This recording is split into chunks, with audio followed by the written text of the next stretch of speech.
Bueno, buenos días. Yo voy a empezar con la primera parte de la clase, donde vamos a repasar un poco conceptos de genética, como para que tengan las herramientas para entender un poco en qué se basa el diagnóstico molecular de la genodermatosis.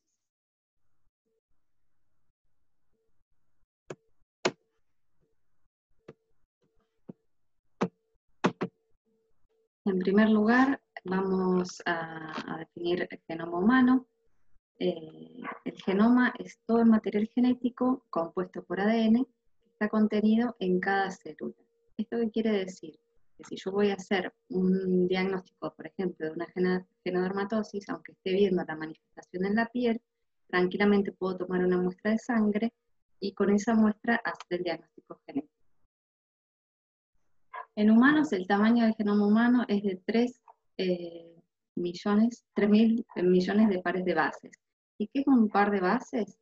Es lo que comúnmente vemos cuando se hacen esquemas del ADN, son las bases adenina, guanina, timina y citosina. Y cada par se van a encontrar pares sucesivos que están ordenados en una secuencia que es la que lleva la información genética de cada organismo. Ahora, tenemos que pensar, si pensamos en esto como una secuencia de letras, podemos imaginar que son hojas escritas. ¿Y qué es lo que sabemos hasta ahora del genoma humano? Hasta ahora sabemos qué letras tiene, cuántas letras tiene y el orden en que están esas letras, pero todavía no entendimos el mensaje del genoma completo. Si ustedes imaginan el genoma como esta habitación, lo que hemos podido ordenar y clasificar y entender hasta ahora serían los libros, el resto son todas hojas sueltas de las cuales todavía no entendimos el mensaje.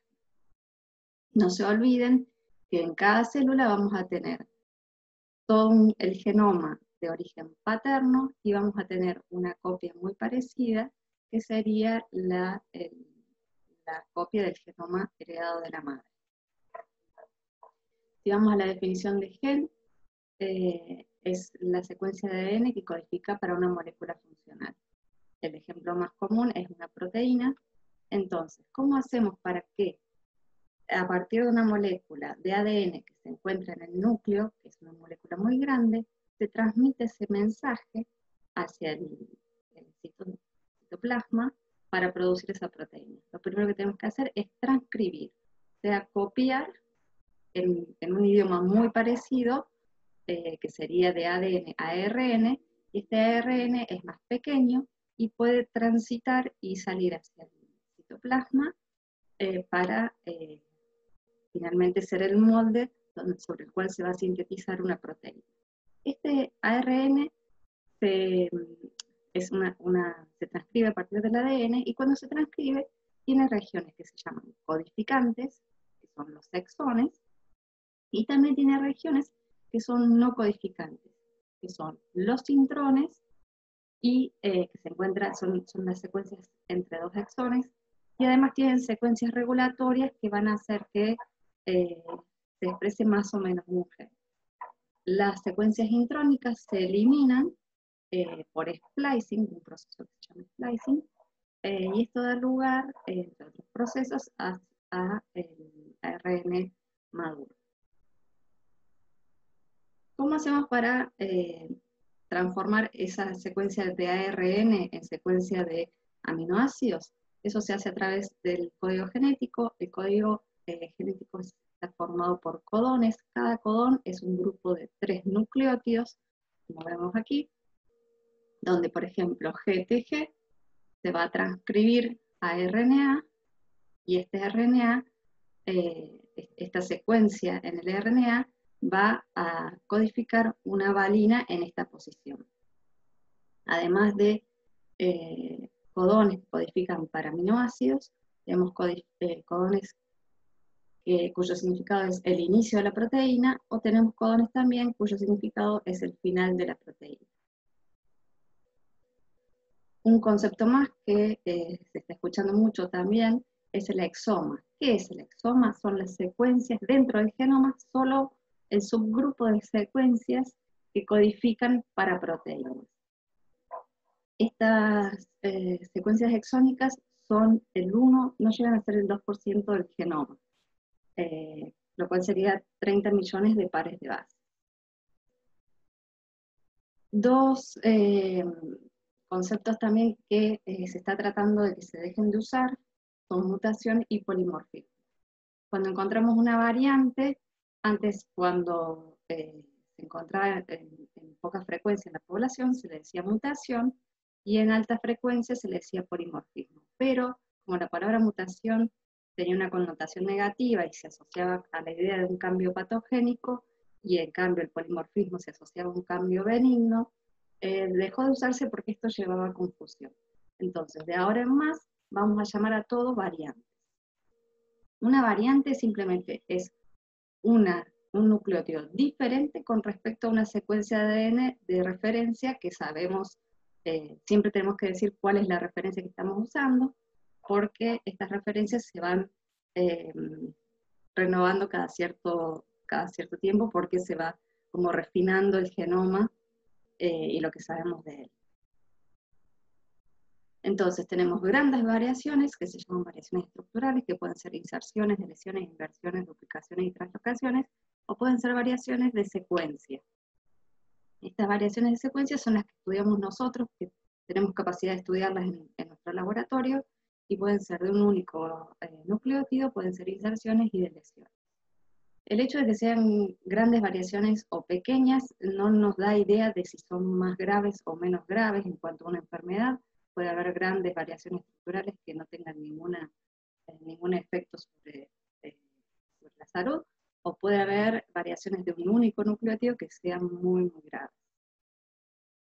El efecto de las variantes de un único nucleótido lo podemos ver de la siguiente manera. Si tenemos la referencia, por ejemplo, este es un ejemplo del codón AAG, que codifica para una aminoácido lisina. Si el tercer nucleótido del codón cambia por A, en la nomenclatura lo podemos escribir C89, sería la posición en la cual se encontraba esa G, perdón, en la referencia, que pasa a ser una A. ¿Y qué pasa? En este caso, ese cambio en el codón no produce un cambio en el nucleótido que codifica, porque el código genético es redundante. Entonces hay más de una combinación de codones que van a dar el mismo aminoácido. Es por eso que estas variantes se llaman silentes, ¿sí? Después están las variaciones nonsense, que el cambio en el codón va a hacer que deje de sintetizarse un aminoácido y se produzca un freno a la síntesis de esa proteína. Vamos a tener una proteína más corta de lo normal. Si la variación es missense, vamos a tener el cambio de un aminoácido por otro, y si tenemos una variante intrónica, que las variantes intrónicas las vamos a ver porque luego de la posición siempre hay un más o un menos, y eso quiere decir cuán alejado está la variante de la región codificante, que se llama exón, y el cambio que se produce. Por más que en estas regiones no hay, no son regiones codificantes, el problema que tienen las variaciones en esta región es que hay señales que controlan el splicing. Entonces, si estas señales se borran, no se va a producir el splicing, y eso puede tener efectos muy graves en la proteína. Nuevamente, el hecho que una variante sea silente, o sea intrónica o nonsense, a priori no nos está indicando para nada si va a tener algún efecto o no en la salud. Si las variantes son de inserción o de lesión, lo que vamos a ver es que si son inserciones o deleciones de múltiplos de 3 o de 3 nucleótidos, lo que se va a producir es la desaparición de los aminoácidos, pero no va a haber cambio en el marco de lectura, lo cual sí puede llegar a pasar si la inserción o deleción es diferente a un múltiplo de 3. Entonces, al cambiarse el marco de lectura, todo lo que se codifica después de esa deleción va a cambiar totalmente el mensaje y va a producir una proteína muy anómala. Entonces, ahora sí, ¿cómo sabemos si esas variantes están causando la enfermedad o no? Lo que hacemos nosotros es, seguimos los estándares del ACMG, que es el Colegio Americano de Genética Médica, que tienen un montón de criterios, y cuando uno va evaluando cada uno de estos criterios, se suma o resta, eh, digamos, criterios para decir que esa variante va a ser patogénica o benigna. Los tipos de criterios se basan en la frecuencia en la población, en reportes previos, si ya eso ya ha sido reportada esa misma variante, en estudios funcionales, segregación, presentación de novo, concordancia alélica y otros datos más. Por suerte, hay mucho software y muchas páginas donde podemos incluir la variante que encontramos y nos va a hacer una evaluación preliminar. Esa evaluación luego tenemos que seguir llenando algunos criterios, que eso se hace de forma manual.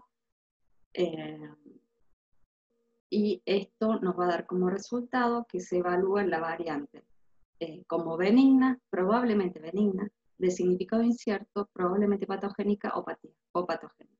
Lamentablemente, variantes de significado incierto encontramos muchas, y no queda más que muchas veces esperar a que se descubra si esa variante realmente se está encontrando en más pacientes, lo cual le podría dar más peso y poder definirla hacia variante probablemente patogénica o patogénica.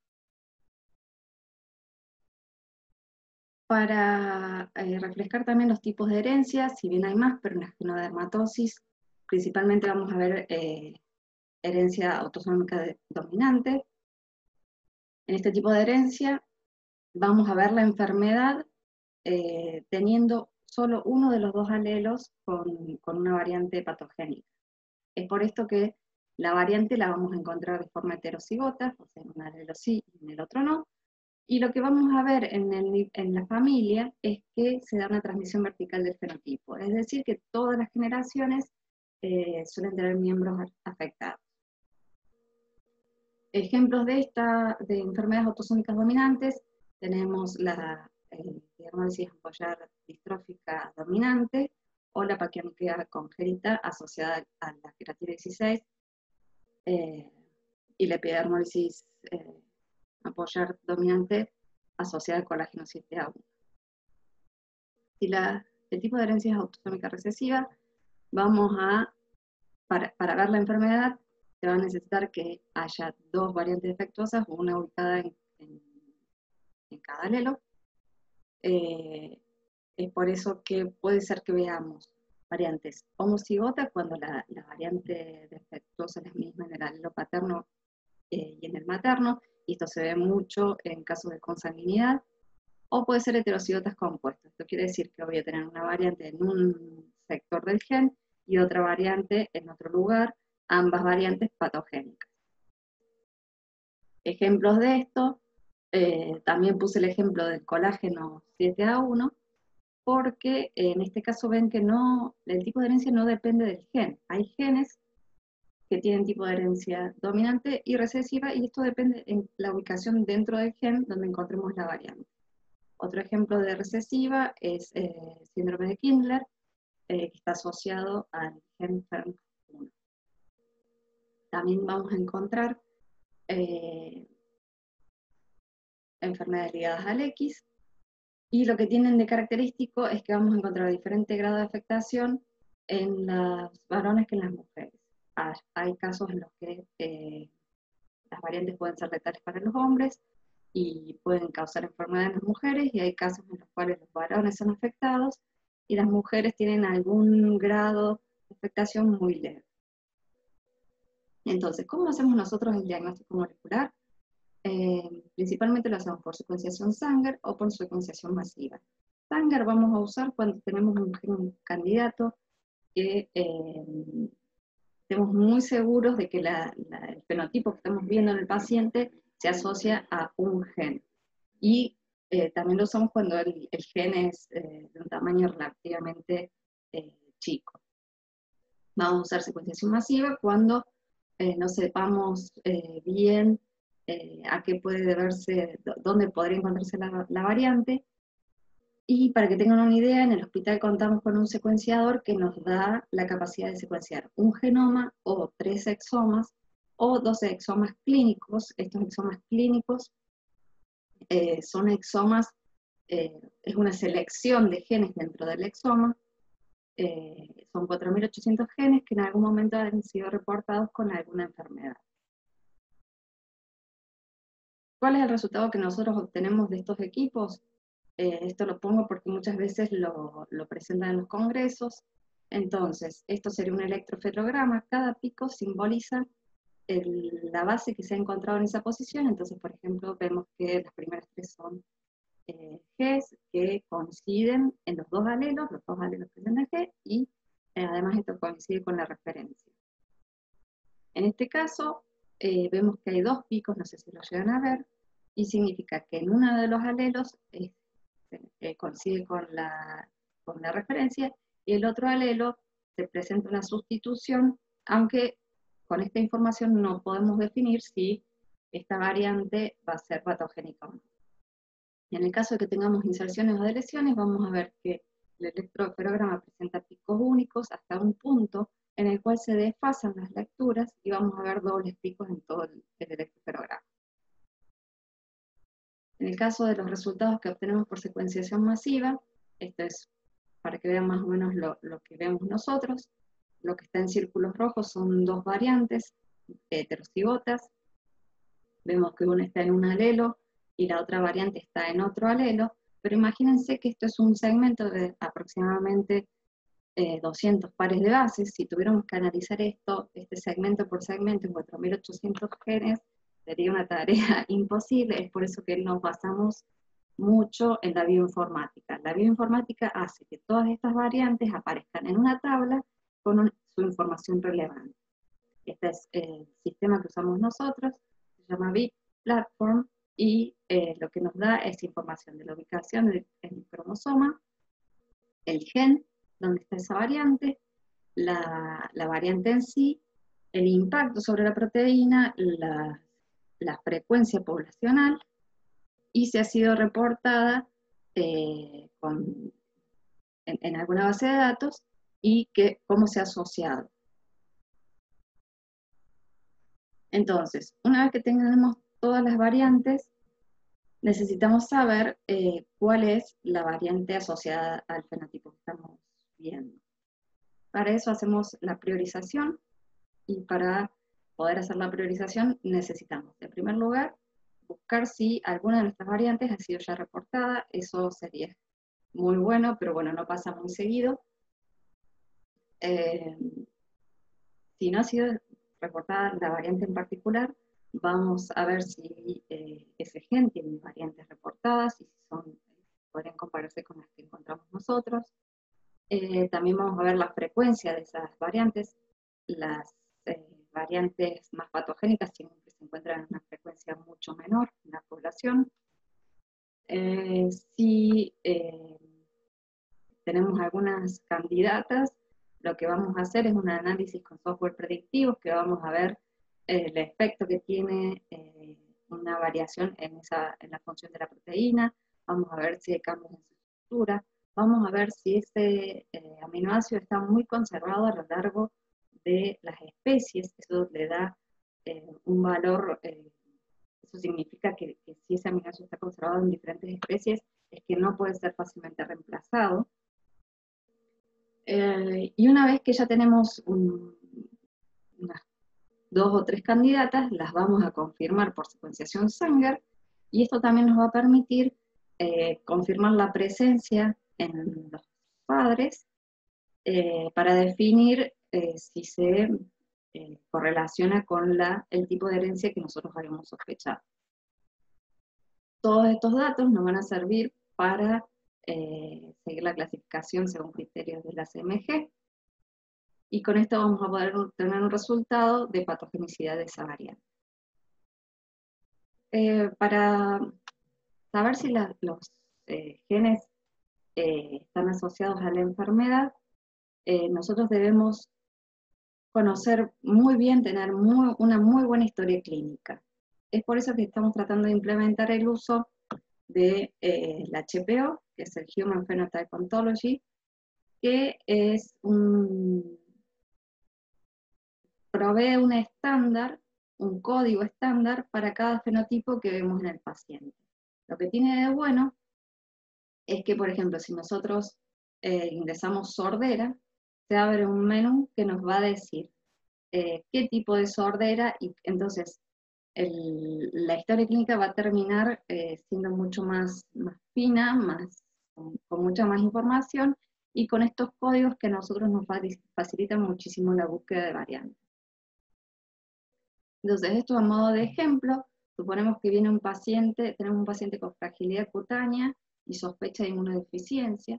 Es un paciente que es complicada el fenotipo que vemos, por lo tanto se decide hacer un exoma clínico.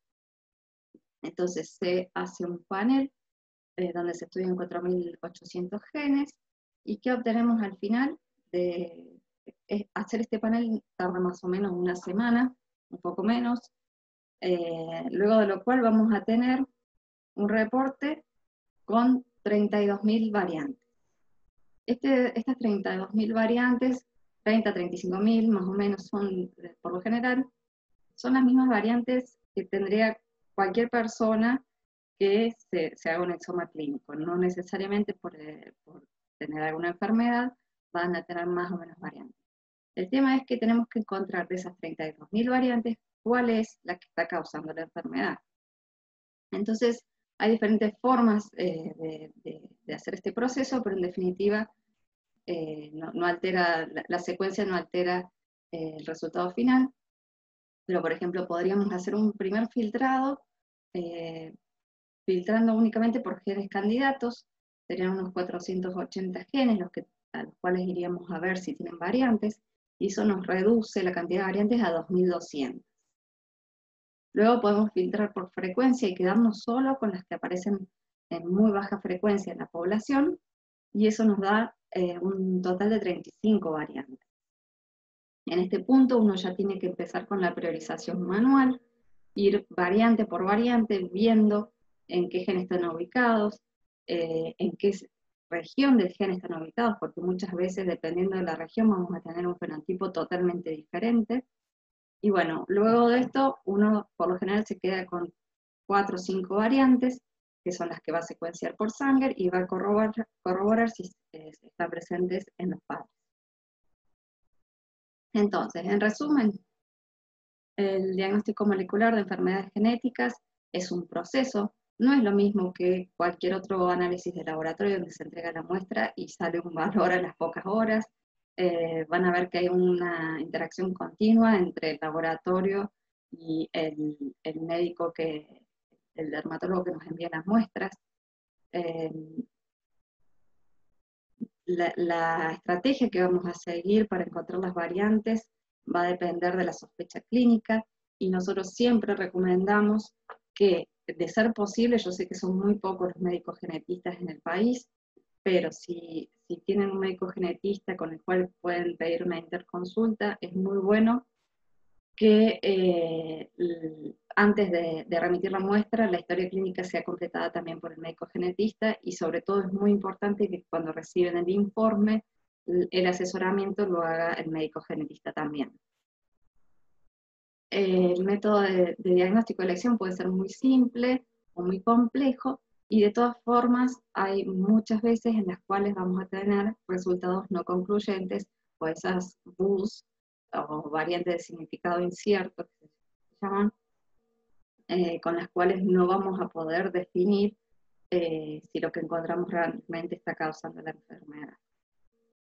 Entonces, como todo el tiempo están saliendo nuevos estudios, nuevos reportes, la bibliografía está creciendo muchísimo día a día, entonces, por un lado, nosotros volvemos a revisar a los pacientes, las variantes que encontramos las volvemos a revisar, a ver si hubo alguna actualización en la bibliografía que nos oriente a cuál puede ser la variante, pero también nosotros sabemos que trabajar con niños complica un poco las cosas porque los fenotipos que nosotros vemos o llegamos a ver, o por lo menos las historias clínicas que nos llegan, no están completas porque obviamente en tan pocos días de vida no se ven todos el fenotipo completo. Entonces también para nosotros es muy importante que cualquier cambio, cualquier novedad que tengan sobre los pacientes, nos vayan informando, así nosotros podemos ir ampliando las historias clínicas. Bueno, muchas gracias por su atención y vamos a hacer las preguntas supongo que al final.